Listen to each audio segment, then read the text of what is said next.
You will hear a number of different recordings and you will have to answer questions on what you hear. There will be time for you to read the instructions and questions, and you will have a chance to check your work. All the recordings will be played once only.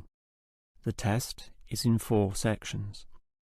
At the end of the test, you will be given 10 minutes to transfer your answers to an answer sheet. Now turn to Section 1. Section 1.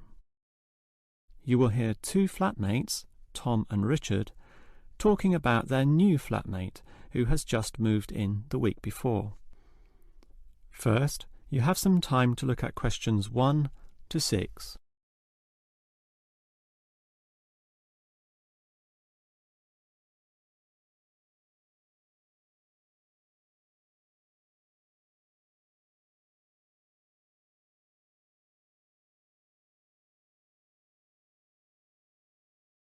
Now we shall begin. You should answer the questions as you listen, because you will not hear the recording a second time. Now listen carefully and answer questions 1 to 6. Hi, Richard. I'm glad I caught you here. Can I just talk to you about something? Our new flatmate, Anders, is not quite what I had hoped. I was wondering if you shared my concerns about some of his behaviour. Yes, Tom, I know what you mean, but we can't be entirely negative. He has good points. I mean, at least he's quiet. He doesn't play loud music all night or bother others or turn his TV up, disturbing everyone. Sure, he's quiet, but remember our last flatmate? He'd say hi to you and smile and treat everyone politely. In comparison, this new guy is very impolite. He just grunts in reply and sometimes ignores me altogether. I guess that's just his way, just his character. I don't think he realises he's being impolite, and it shouldn't matter to us too much. We can just ignore him too and quietly live our own lives. But his friends are hard to ignore when they visit. I know what you mean, but how often does that happen? I rarely see them, maybe once or twice a month.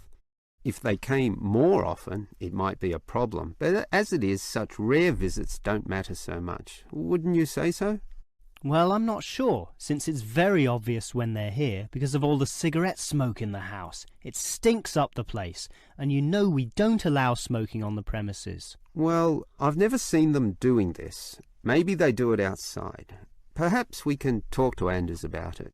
Always remember, though, in one respect, he's a good tenant, and it's the most important aspect. The previous flatmate would always pay the rent late. I know what you're going to say. This guy pays promptly. But there's more to being a good tenant than prompt payment. I mean, you need to turn off the TV, clean up your dishes, dress respectably, be polite, and so on. I guess what I'm saying is that basically you need to cooperate with the others, and this new guy fails significantly in this respect. Okay, I suppose you have a point there. Before you hear the rest of the conversation, you have some time to look at questions 7 to 10.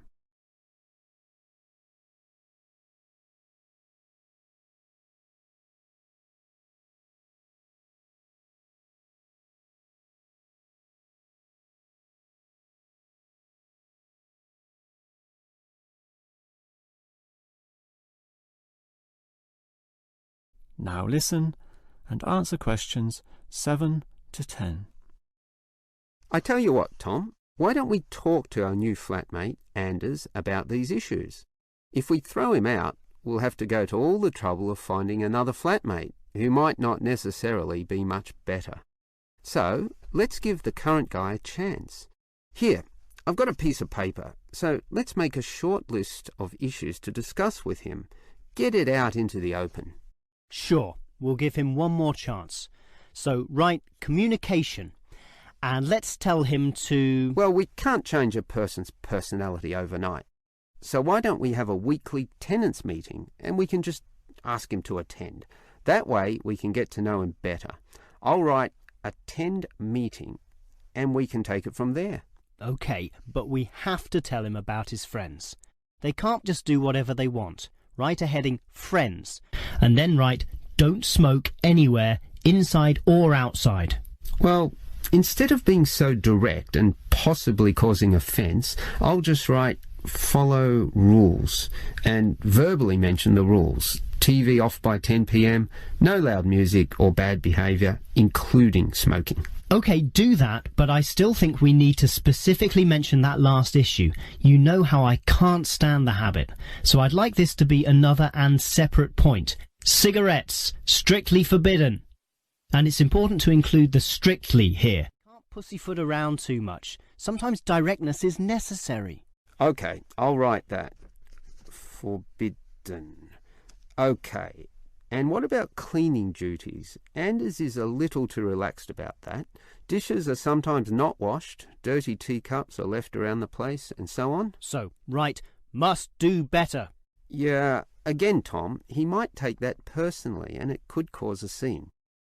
I'd rather be general. I'll write must be done and I'll tell him that that's for everyone, not just him. OK? OK, as long as he gets the message. That is the end of section 1. You now have half a minute to check your answers.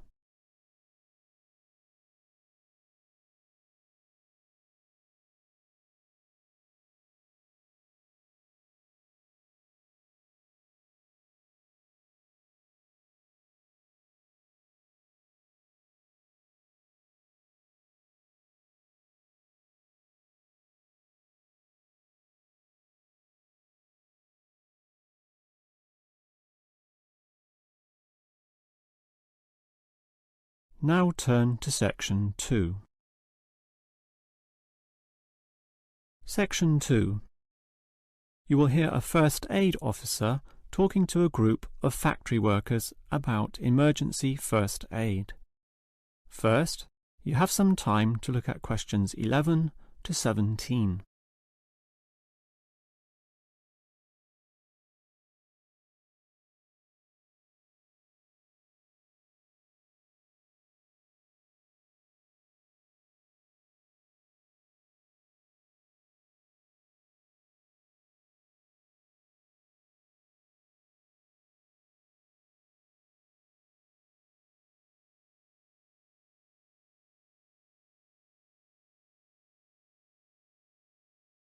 Now listen carefully and answer questions 11 to 17. Hello everyone. Now you know why I'm here. You all work in a factory, and in this environment there always remains a significant possibility of accidents happening, in which case first aid will be necessary. What is first aid? It is the provision of emergency on-site care when an injury occurs, and it is essential for everyone to know, if only simply, the steps which must be followed. There are, of course, minor injuries which may happen, not needing further medical care beyond the intervention of the first aider, but you can never be sure, thus the following steps must always be followed. These can be abbreviated to the words Dr. ABC, in other words, DRABC.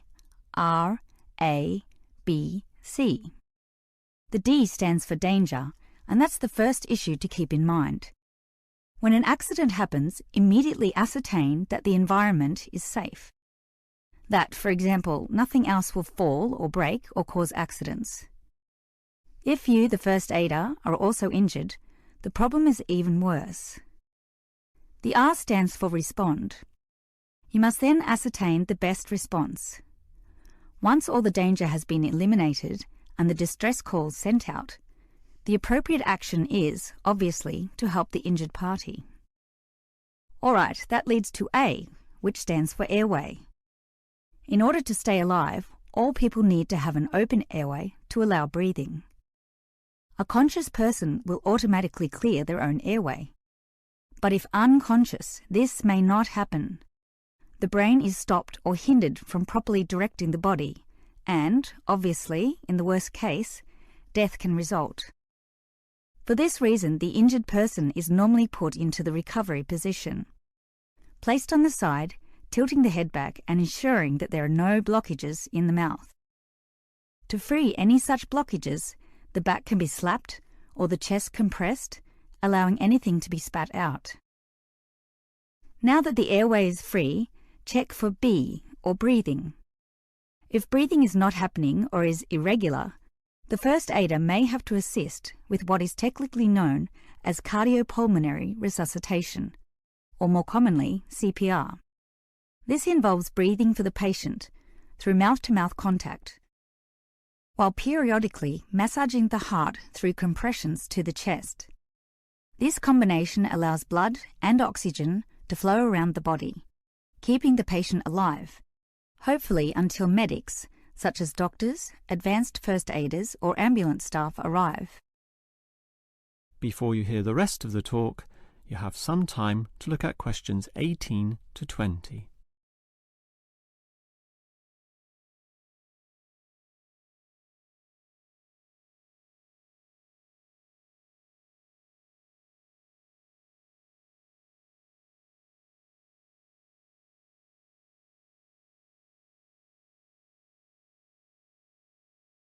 Now listen and answer questions 18 to 20.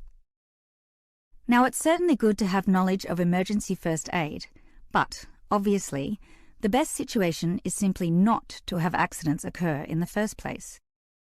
For that, you need to be aware of safety issues, but just saying "be aware" does not usually achieve much. It is more important to have an appointed person whose job is to ensure awareness and work safety. Safety inspections would obviously be part of their job, whereby they can make sure, for example, that the first aid boxes are fully equipped. Another idea is to put posters on the walls, but, interestingly, research has proven that these tend to be ignored, becoming just part of the wallpaper, seen but not put into practice. It is much better if everyone is just instilled to not be reckless, that is, to not rush into situations without thinking about the possibility of accidents. And instilling this mindset is part of the job of the safety officer. Some other suggestions are ongoing first aid training and no accident reward or star systems. These have had some success, but nothing beats a regular meeting, say once a month, in which the subject of safety is brought to the attention of everyone, and any outstanding issues related to this are thoroughly discussed. That is the end of section 2. You now have half a minute to check your answers.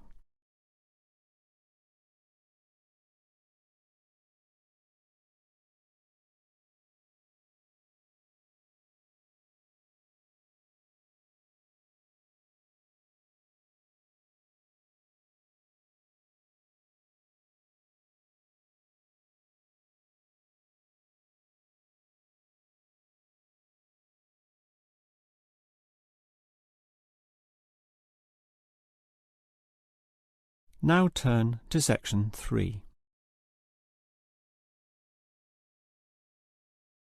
Section 3. You will hear two students, Frank and Nicole, discussing their research on university waste. First, you have some time to look at questions 21 to 25.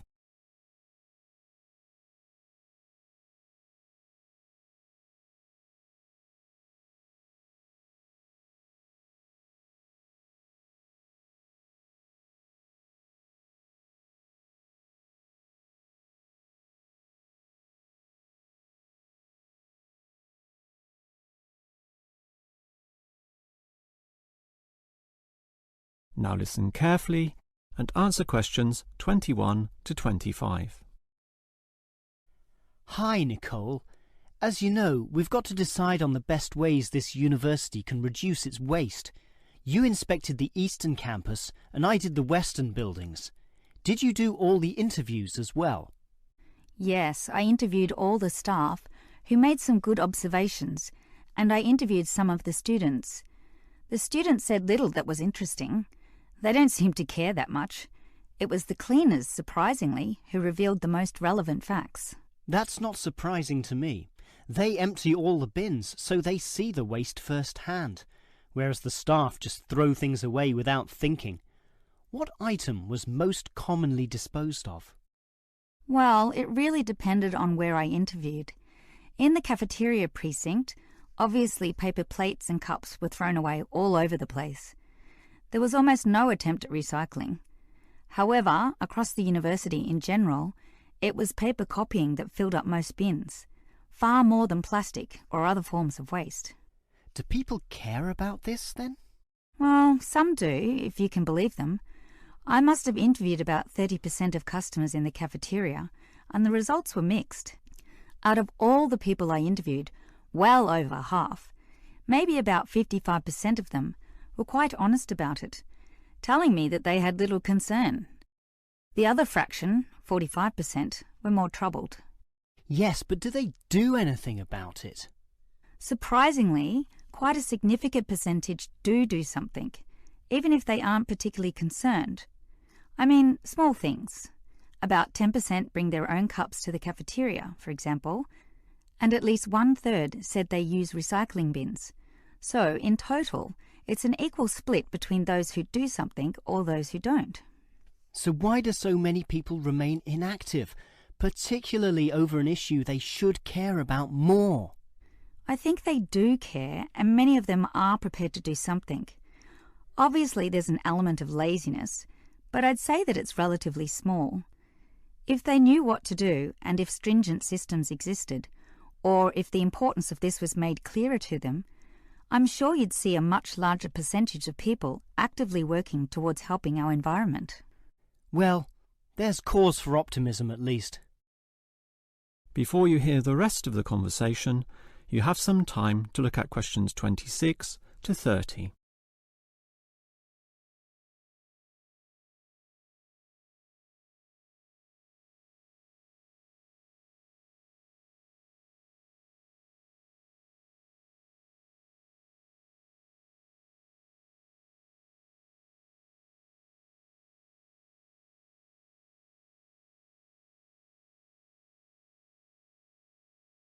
Now listen and answer questions 26 to 30. Clearly then, there's a significant waste of paper here at this university, so I've worked out one practical suggestion which could help reduce it, specifically the waste from the excess photocopying. Let me hear it then. Obviously, for a start, we've got to ensure that everyone, including the staff, without exception, copy both sides of a page. We can't tolerate single-sided copying. It's just far too wasteful. Absolutely. Just more trees being chopped down. But as people are doing copying, there may be adjustments and practice copying, producing single-sided copies or blank pages not wanted and not intended for use. These need to be deposited into a tray for intended recycling. You know, for recopying onto the blank side of the page. But people don't usually do that. I'm afraid it's just human nature. No matter how unimportant the copying is, they prefer to use fresh paper. Yeah, I agree with you, which is why you need to display these papers right in front of everyone with a clear sign, "Please reuse," to make it easy for them to do so. They still won't do it. I know. That's why you take some of these papers and regularly stack them inside the copier in a special tray once a day, say in the morning. Well, that's getting better, making it easier for them to use the paper. But still, I'm afraid many won't. That's why you allow everyone to select this tray when copying. You distribute numbers or codes to every person, giving them special access to this recycling tray. Every time they use papers from this, it's tallied up to their account. I know I'm sounding a bit negative, or even cynical here, but why should they bother using that tray? Because the person who does the most copying from this recycling tray gets, say, a cinema pass or lottery ticket or some other sort of reward. Oh, right. Now that's a system which might just work. Let's trial it in the office and see what happens. That is the end of section 3. You now have half a minute to check your answers.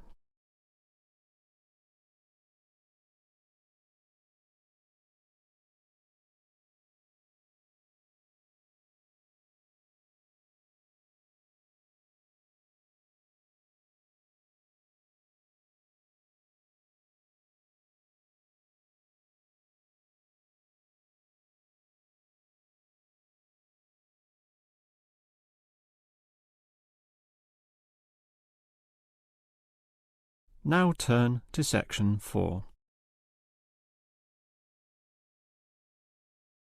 Section 4. You will hear a lecturer discussing techniques for removing carbon dioxide from the atmosphere. First, you have some time to look at questions 31 to 33.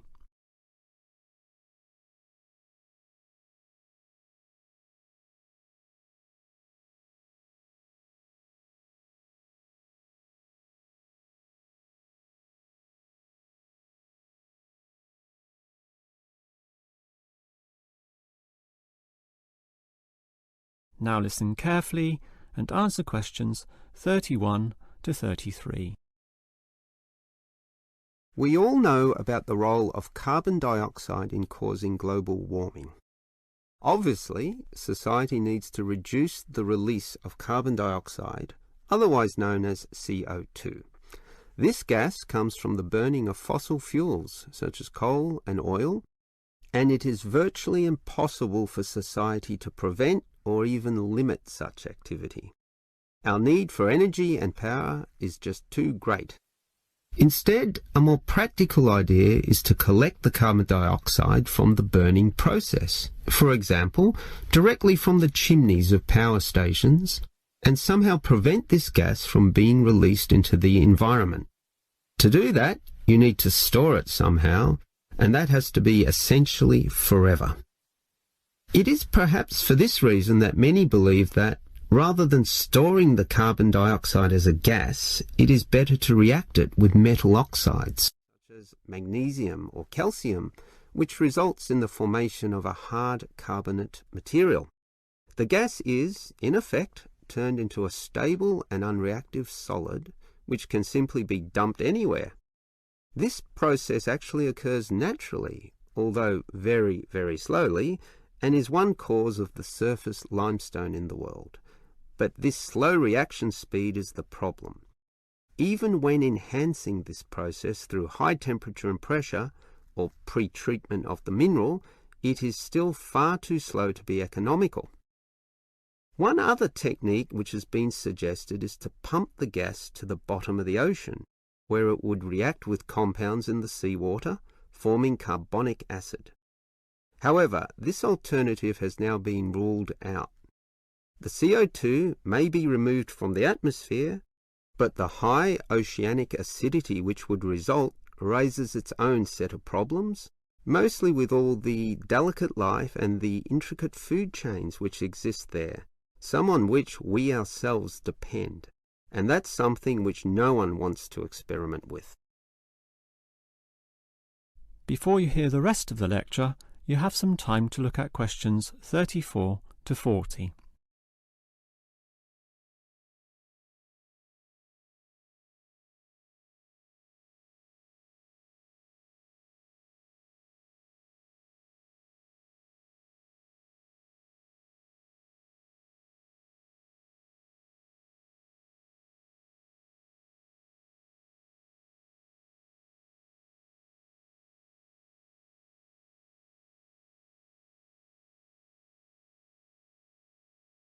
Now listen and answer questions 34 to 40. Perhaps because of the lack of alternatives, the most commonly discussed solution to the problem of disposing of carbon dioxide is to pump the gas underground, a technique known as geosequestration. In this system, the CO2, for example, could be pumped into underground pockets within depleted oil wells or disused coal tunnels. This carries, however, three serious disadvantages, namely the risk of leaks, the considerable costs involved, and finally the unproven effectiveness. Let us look at those three disadvantages in detail. Firstly, there is the risk of leaks. Although the gas would be deep and sealed over by masses of rock and earth, the huge pressures in these spaces would turn the gas into a liquid state, capable of moving through rock fissures or faults. This could allow the gas to eventually be released to the surface. Since CO2 is heavier than air, and thus pushes oxygen aside, such leaks could result in the suffocation of thousands or tens of thousands of people, certainly not a consequence to be taken lightly. Natural CO2 leakage from volcanic buildup has already witnessed such deadly events. The other problem of geosequestration is the cost. The time and effort spent on materials and construction, primarily the pipework through which the gas would travel, does not come cheaply. So, if this system were to be implemented in, say, coal-fired power plants, the extra cost would have to be paid by the electricity user, whose bills would almost double as a consequence. Few people are prepared to pay this much simply to make a small dent on the effects of global warming. And this leads to the final problem. The most basic question is whether geosequestration actually reduces global warming. The problem here is that the energy needed to create and drive the sequestration process would require approximately a quarter of a coal-fired electricity plant's output. In other words, the plant would have to burn 1/4 more of its coal just to account for the sequestration of the carbon dioxide. And with coal producing other noxious pollutants, such as sulfur, ash, and heavy metals, the environment is hardly benefited at all. Nevertheless, there are many active experimental efforts underway, primarily in oil production sites. These are small, but intensively monitored and analysed.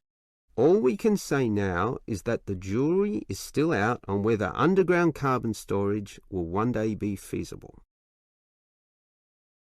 That is the end of section 4. You now have half a minute to check your answers.